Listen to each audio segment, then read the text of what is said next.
Welcome back. It's now time for Midday Sports.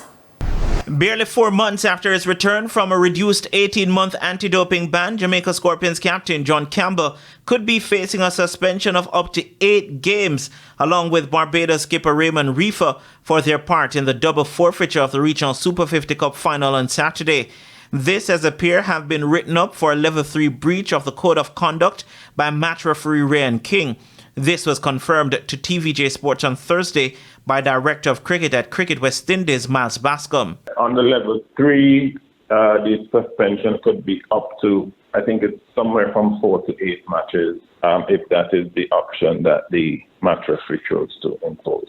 Does it come with a fine? Not as far as I'm aware, but I can't say that with complete certainty. Bascom says the regional body is awaiting a response from the players to the charges. The players will have the option to, accept the charges and dispute the sanctions, or dispute the charges and the sanctions.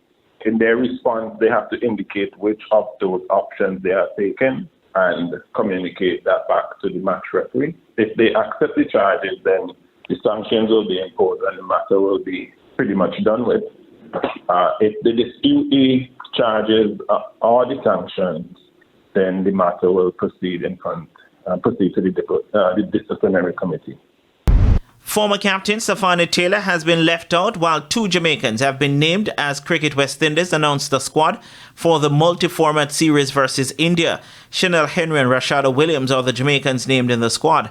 The rest of the squad reads Haley Matthews, captain, Shemaine Campbell, vice-captain, Alia Alain, Chimela Connell, Narissa Crafton, Deandra Dottin, Afi Fletcher, Shabika Gajnabi, Zeda James, Kiana Joseph, Mandy Mangru, Ashmini Munisar, and Karishma Ramarak.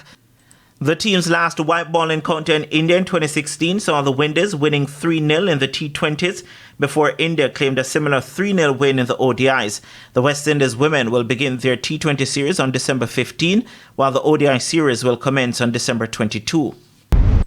Finally, Wilmer's boys believe they had the squad that could have gone all the way in the Eastern Manning Cup, but they say they will not cry over spilt milk, as they can still end the season with a trophy. The boys from Hero Circle will be hunting a place in the final of the Issa Walker Cup when they take on Excelsior High in the semi-final in the first of a doubleheader at the Stadium East field this afternoon at 3.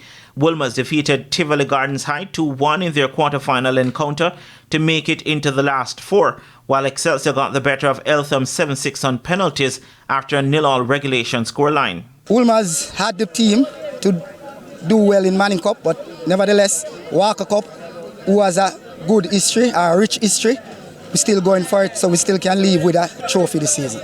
Meanwhile, last season's beaten finalists, St. Andrew Technical, will not be taking their opponents outgoing Manning Cup champions Mona High lightly. The two will meet in a 5-15 encounter after Stats got the better of Campion College 2-1 in the quarterfinals. Mona had blanked St. Jago 3-0. Mona is one of the best teams right now in the country, schoolboy team in the country, and it's going to be a tough game. But I mean, to win a title, we have to prepare to beat the best, and I mean, we have to just prepare ourselves mentally and physically and tactically for that game. And that's it for your Midday Sports. I'm Renardo Brown. Thanks, Renardo. And that concludes the Midday News package. I'm Carrie Simpson. Join us at 7 for Primetime News. On behalf of the news, sports and production teams, good afternoon.